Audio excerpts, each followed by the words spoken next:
Shalom, mari kita mau mendengarkan suara Tuhan. Kita siapkan hati kita. Kami bersyukur Tuhan Yesus untuk kasih setiamu, untuk rahmat-Mu yang tidak pernah berkesudahan dalam kehidupan kami. Terima kasih Tuhan. Sejauh timur dari barat, Engkau membuang dosaku.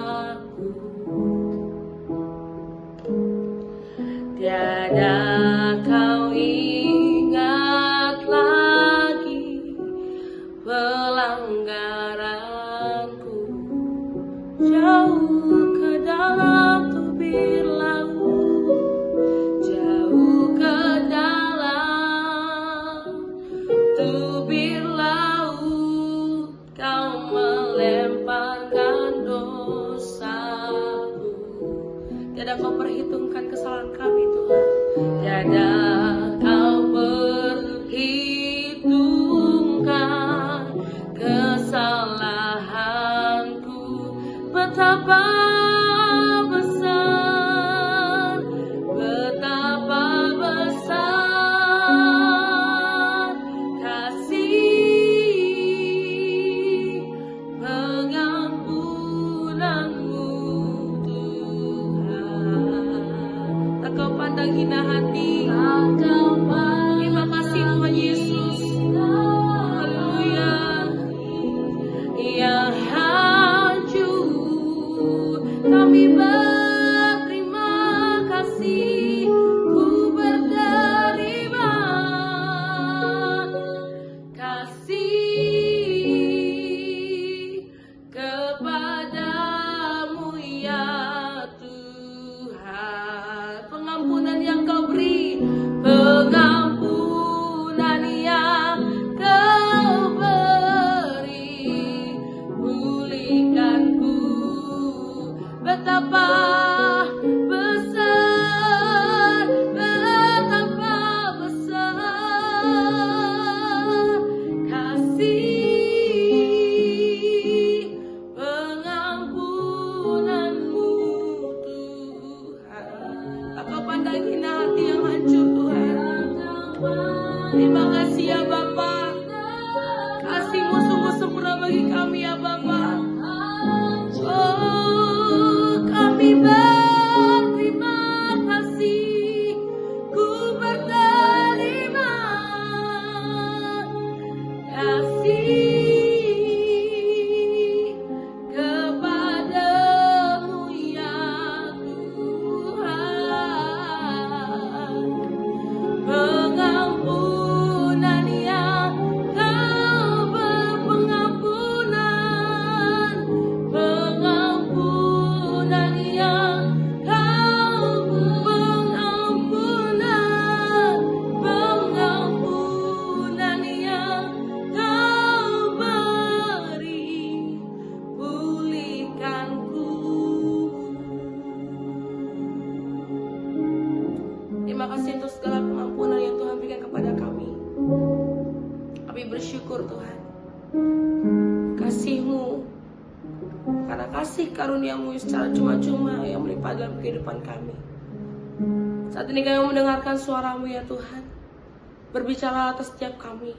Kami siap mendengar dan merenungkan dan melakukannya dalam kehidupan kami. Dalam nama Tuhan Yesus kami berdoa dan mengucap syukur, haleluya. Amin. Shalom Bapak Ibu Saudara yang kasih Tuhan. Kita berjumpa lagi dalam perenungan intim dengan Allah. Pada hari ini, hari Rabu tanggal 2 Juli 2025, kita akan mendengarkan dan merenungkan sebagian daripada firman Tuhan yang bertemakan pertempuran dalam hati. Pada perenungan hari ini yang berfokus dalam Yakobus 4 ayat 1-10 dan pembacaan Alkitab kita dalam 1 tahun ini terdapat di dalam Mazmur pasal 40 sampai pasal 45. Saya harap Bapak Ibu Saudara-saudari dapat membacanya terlebih dahulu. Saya akan bacakan dalam Yakobus 4 ayat 6 demikian firman Tuhan.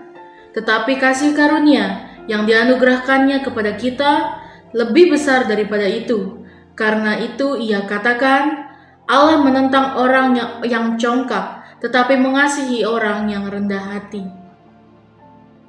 Renungan hari ini berangkat dari Yakobus 4 ayat 1 sampai 10. Yang menuliskan firman Tuhan ini adalah Yakobus, saudara Yesus antara tahun 45 sampai 49 Masehi di Yerusalem. Firman Tuhan ini disampaikan kepada orang-orang Yahudi yang telah percaya kepada Yesus Kristus. Yakobus belum termasuk pada golongan orang percaya sebelum kebangkitan Yesus dari kematian. Selanjutnya, Yakobus berada pada kelompok yang menantikan janji Bapa di salah satu loteng rumah di Yerusalem. Setelah itu, ia menjadi pemimpin gereja yang terdapat di Yerusalem. Beberapa pokok penting yang perlu dihayati sebagai berikut. Yang pertama, mewaspadai hawa nafsu dalam ayat yang ke-1. Apa yang dimaksud dengan hawa nafsu? Hawa nafsu adalah keinginan yang berlebihan untuk mendapatkan kesenangan jasmani, terutama dalam hal seksual. Hawa nafsu bertentangan dengan kesetiaan, kesucian, dan kasih dalam hubungan antar sesama. Hal ini yang menyebabkan hawa nafsu dapat mendorong seseorang untuk melakukan hal-hal yang buruk. Hawa nafsu harus diwaspadai terus-menerus supaya terkendali oleh kekuatan kasih Tuhan. Dalam kehidupan manusia, terdapat dua bentuk kekuatan yang sering bertempuran satu sama lain, yakni hawa nafsu dan hati nurani. Saat hawa nafsu terdorong untuk melakukan sesuatu yang buruk, hati nurani selalu berkata, "Jangan." Jika hawa nafsu semakin terdorong untuk melakukannya, sejatinya hati nurani juga semakin keras berteriak, "Jangan." Demikianlah kedua hal ini yang selalu bergulat antara satu dengan yang lain. Setiap orang Kristen perlu latihan untuk lebih mengikuti hati nurani daripada hawa nafsu. Lalu yang kedua, melakukan kejahatan karena tidak berdoa dalam ayat yang kedua. Apa yang dimaksud dengan berdoa? Berdoa artinya berbicara dengan Tuhan. Berdoa juga berarti memuji Tuhan, memuliakan Tuhan saat yang tepat untuk mengakui segala kesalahan di hadapan Tuhan, mohon pengampunan Tuhan, dan bergantung sepenuhnya kepada Tuhan. Yang lebih esensi dalam berdoa ialah mencocokkan semua keinginan kita pada kehendak dan kedaulatan Tuhan. Menyesuaikan keinginan kepada Tuhan dan firman-Nya, menggantungkan segala harap pada kuasa-Nya, dengan memperhatikan pengertian doa yang dimaksudkan. Kita akan dapat memahami bahwa melakukan kejahatan diakibatkan oleh ketidaktaatan seseorang untuk berdoa. Jika setiap kehidupan menyediakan diri sepenuhnya untuk taat kepada Tuhan dan firman-Nya atau berdoa, maka manusia tidak akan melakukan kejahatan. Lalu yang ketiga, meminta sesuatu untuk memuaskan hawa nafsu dalam ayat yang ketiga.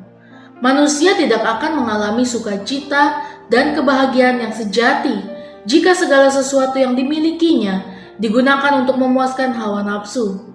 Karena hawa nafsu seringkali menjadi ilah untuk pertempuran diri sendiri.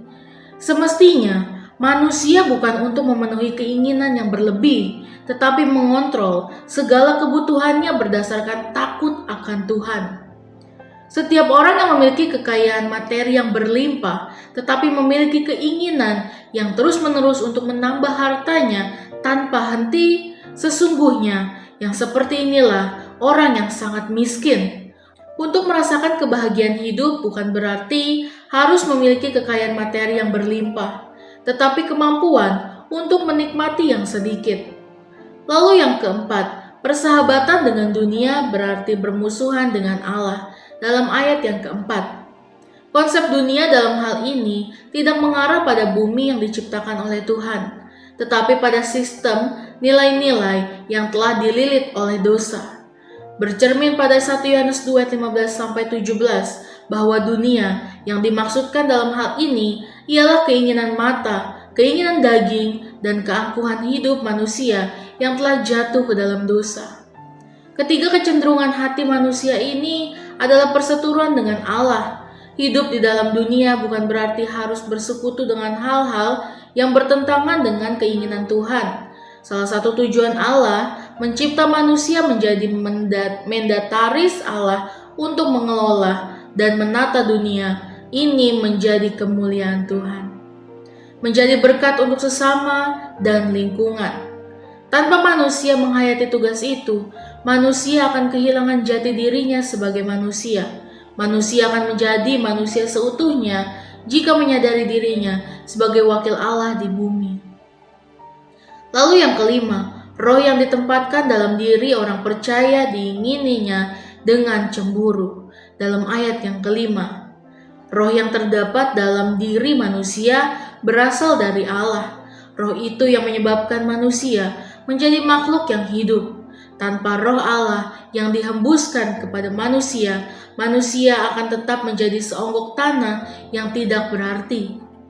Manusia menjadi makhluk paling mulia di bumi ini dikarenakan adanya roh Allah dan dalam dirinya. Hanya roh yang terdapat dalam diri manusia yang berpadanan dengan Allah. Hanya roh yang terdapat dalam diri manusia yang senyawa dengan roh Allah. Hal inilah yang menyebabkan roh Allah memiliki tingkat kecemburuan yang kudus. Roh yang terdapat dalam diri manusia hendaknya tidak dipersekutukan dengan hal lainnya. Jika roh yang terdapat dalam diri manusia bersekutu dengan ilah lain, roh Allah akan memperlihatkan kedaulatan kekudusannya. Lalu yang keenam, tunduk kepada Allah akan memiliki kekuatan untuk melawan iblis dalam ayat yang keenam. Dengan membungkukkan diri sepenuhnya kepada Allah, akan menciptakan kekuatan dalam diri setiap orang percaya untuk berdiri tegap di hadapan si iblis. Dengan berkata ya kepada Tuhan dengan setulus hati, akan memiliki kekuatan berkata tidak kepada kuasa kegelapan. Kekuatan orang percaya sangat ditentukan oleh kualitas persekutuannya dengan Tuhan untuk melawan kuasa kegelapan.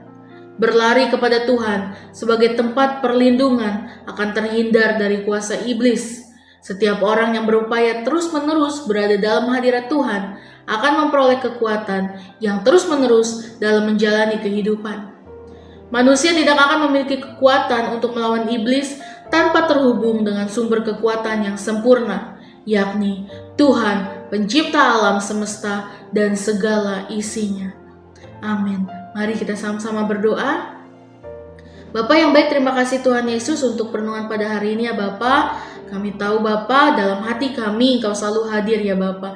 Dalam hidup kami Engkau selalu ada ya Tuhan. Tutup bungkus oleh kuasa darah-Mu setiap kehidupan kami ya Bapa. Biarlah hidup kami seturut dengan kehendak-Mu. Terima kasih ya Tuhan untuk perenungan pada hari ini. Biar firman-Mu merema bagi setiap hati kami, bagi setiap hidup kami, bagi setiap pikiran kami ya Bapa. Terima kasih Tuhan Yesus. Dalam nama Tuhan Yesus, haleluya. Amin. Salam sejahtera bagi kita semua. Shalom.